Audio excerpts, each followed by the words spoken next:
दोस्तों, इस वीडियो में हम दिव्या भारती और उनकी मौत से जुड़ी कुछ ऐसी बातें जानेंगे जो कि आपके लिए बिल्कुल अनजान होंगी। आखिर कैसे तेलुगु फिल्मों के निर्माता रमा नायडू की फिल्म से शुरुआत करने वाली दिव्या भारती को पहले गोविंदा के भाई अपनी हिंदी फिल्म के जरिए लॉन्च करने वाले थे, और वहीं दिव्या भारती की मौत के बाद इनके पिता ओम प्रकाश भारती और माता ने दिव्या को लेकर क्या कहा था। तो ऐसे ही दिव्या भारती से जुड़ी ढेर सारी बातें जानने के लिए आप इस वीडियो के अंत तक बने रहें। इस बात में कहीं कोई शक नहीं था कि दिव्या भारती खूबसूरत होने के साथ साथ अद्भुत प्रतिभा की भी धनी थीं। भले ही इन्होंने 9th क्लास के बाद स्कूल छोड़ दिया था, लेकिन ज्ञान के मामले में ये उस समय की कई अभिनेत्रियों से आगे थीं, और यही वजह थी कि इन्होंने फिल्मों में आते ही अपना एक अलग स्थान बना लिया था। लेकिन जब दिव्या भारती से इस बारे में पूछा गया कि आपने फिल्म लाइन को ही क्यों चुना, तो इस बारे में दिव्या भारती का कहना था, मैंने पैसों और ग्लैमर को देखकर कदम नहीं रखा। एक्टिंग एक बहुत ही चैलेंजिंग प्रोफेशन है, इसलिए इस प्रोफेशन में सफल होने के लिए अपने आप को बहुत सक्षम बनाना पड़ता है। यदि आप में कला संपूर्ण मात्रा में हो तो कामयाबी पाने से आपको कोई नहीं रोक सकता। और रही बात पैसों और ग्लैमर की, तो ये दोनों चीजें हवा के एक झोंके के साथ उड़ जाती हैं, किंतु आपका टैलेंट एक याद बनकर दिलो दिमाग में छप जाता है। इसीलिए बहुत से कलाकार जो आज इस दुनिया में नहीं हैं, वो सिर्फ अपनी कला और अपने टैलेंट की वजह से ही लोगों के दिलो दिमाग में घर बनाए बैठे हैं। दोस्तों, वैसे तो हम सभी लोग जानते हैं कि इन्होंने अपनी फिल्मी करियर की शुरुआत सन 1990 की तेलुगु फिल्म से की थी, लेकिन आपको बता दें, इनकी चर्चा बॉलीवुड में तभी से ही शुरू हो गई थी जब इन्हें गोविंदा के भाई निर्माता निर्देशक कीर्ति कुमार ने अपनी फिल्म राधा का संगम के लिए गोविंदा के साथ हीरोइन के तौर पर चुना था। परंतु 6 महीने लगातार कला के विभिन्न पक्षों में ट्रेनिंग लेने के बाद दिव्या भारती को फिल्म से निकाल दिया गया। एक बार फिल्म में ब्रेक मिल जाना और फिर एक ही झटके में फिल्म से बाहर हो जाना एक कलाकार के लिए किसी हादसे से कम नहीं होता है। फिर भी इस बारे में दिव्या भारती ने कहा था, दिल टूट गया था और फिर मानसिक उतार चढ़ाव से भी गुजरना पड़ा। इसका अंदाजा तो वही इंसान लगा सकता है जिसके सपने हकीकत बनते बनते अफसाने बन गए हों। मेरी सारी उम्मीदें फिल्म राधा का संगम पर लगी हुई थीं, और जब मुझे मालूम हुआ कि मुझे फिल्म से बाहर कर दिया गया है तो मैं एकदम से बिखर गई थी। खैर, ऐसे बुरे समय में मेरे माँ बाप ने मेरी मानसिक तौर पर मदद की। ऐसे वक्त पर यदि परिवार मेरा साथ न देता तो न जाने मेरा क्या हाल होता। वैसे भी फिल्म से बाहर निकाले जाने में मेरी कोई गलती नहीं थी, इसीलिए समय के साथ साथ मैं इस सदमे से बाहर निकल आई।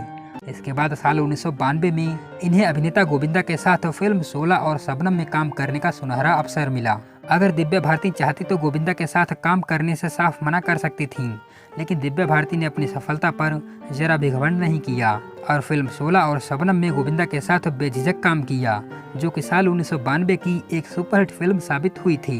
दोस्तों, जब दिव्या भारती से एक समय पर कहा गया कि आप प्रोफेशनली और पर्सनली काफ़ी बोल्ड हैं, तो इसके जवाब में दिव्या ने कहा था, मैं जानती हूँ मेरे में इस तरह की अफवाहें कौन फैला रहा है, और शायद वो लोग भी जानते हैं जिन लोगों के मंसूबे पर मैंने पानी फेर दिया, और वही लोग मनगढ़ंत कहानियां बना रहे हैं ताकि इससे मेरे करियर को नुकसान पहुंचे। और कहा कि उनकी ये तमन्ना कभी पूरी नहीं हो सकती, क्योंकि मैं कामयाब होकर रहूंगी, क्योंकि शिखर पर पहुंचने में मुझ में वो सारी बातें हैं जो कि एक कामयाब एक्टर में होती हैं। यदि मैं डिस्को क्लब में भी जाती हूँ तो अकेली नहीं जाती। दरअसल मेरा बड़ा सा ग्रुप है। मैं इस वक्त 16 साल की हूँ।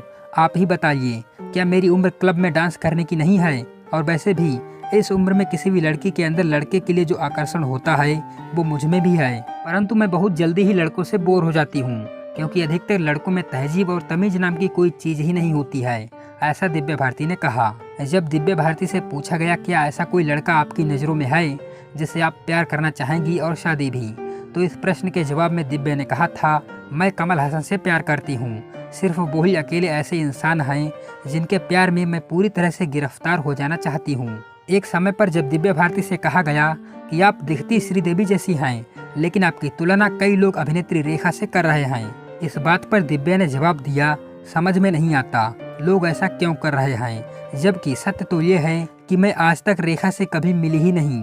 मेरे काम को लेकर लोगों को शिकायत नहीं होनी चाहिए, क्योंकि मैं अपना काम बिल्कुल सही ढंग से करती हूँ। वक्त पर आती हूँ और वक्त पर जाती हूँ और दावत पर भी जाती हूँ, लेकिन फिल्म के सेट से गायब नहीं हो जाती, और ना ही मैंने कभी अपनी वजह से शूटिंग को कैंसिल किया है।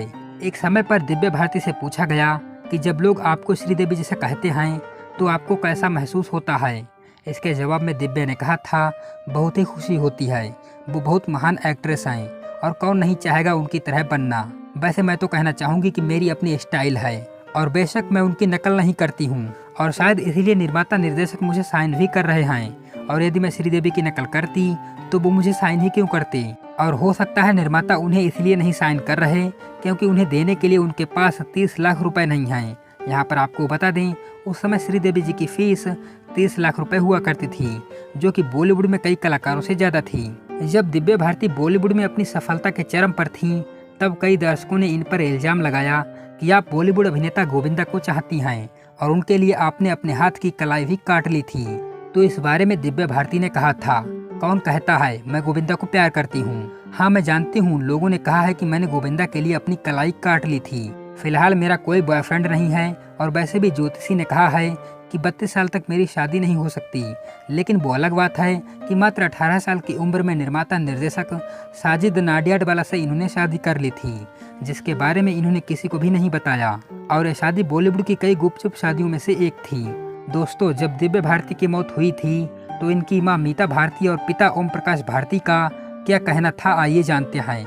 दिव्या की मौत पर इनकी मां ने कहा था, दिव्या की मौत हत्या नहीं बल्कि महज एक इत्तेफाक है। पुलिस या अखबार वाले दिव्या की मौत को हत्या मानकर जांच करना चाहते हैं तो जरूर करें, इसमें कोई दखलंदाजी नहीं की जाएगी। असल में पिछले 2 सालों से दिव्या ने जो तरक्की की उसे लोगों की नजर लग गई।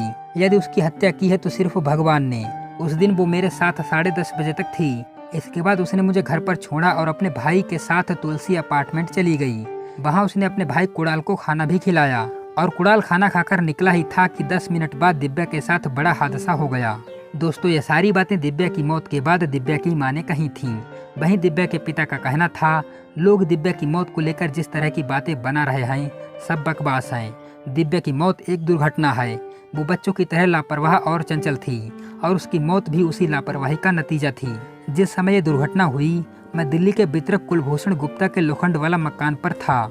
घर पर नीता लुल्ला के अलावा उसके पति और घर की नौकरानी अमरू भी थी, जिसने उसे बचपन से पाला पोसा था। इसीलिए इनमें से किसी पर कैसे शक किया जा सकता था। वहीं दोस्तों, दिव्या की मौत पर उनके पति साजिद नाडियाडवाला का कहना था, दिव्या राष्ट्र की एक हस्ती और पब्लिक फिगर थी। अगर उसकी मौत आत्महत्या या दुर्घटना से नहीं हुई तो ये जांच होनी चाहिए कि उसकी हत्या किसने की। मेरी बीवी अपने माँ बाप की बेटी के बाद फिल्म इंडस्ट्री का एक भविष्य भी थी और साथ ही राष्ट्र की अमानत। तो दोस्तों, ये थी दिव्या भारती के कैरियर और उनकी मौत से जुड़ी हुई कुछ अनसुनी बातें, जो कि शायद आज आपने पहली बार सुनी होंगी। ये सारी बातें बिल्कुल सत्य हैं, क्योंकि ये बातें सन 1994 की मायापुरी मैगजीन पढ़ने के बाद ही मैंने आप तक पहुंचाई हैं। तो मैं उम्मीद करता हूं हमारे द्वारा दी गई जानकारी आपको पसंद आई होगी। अगर आज का ये वीडियो आपको पसंद आया हो तो प्लीज़ इसे लाइक और शेयर कर दें तथा बॉलीवुड से जुड़ी और भी ढेर सारी बातें जानने के लिए आप हमारे इस चैनल को सब्सक्राइब करना बिल्कुल ना भूलें।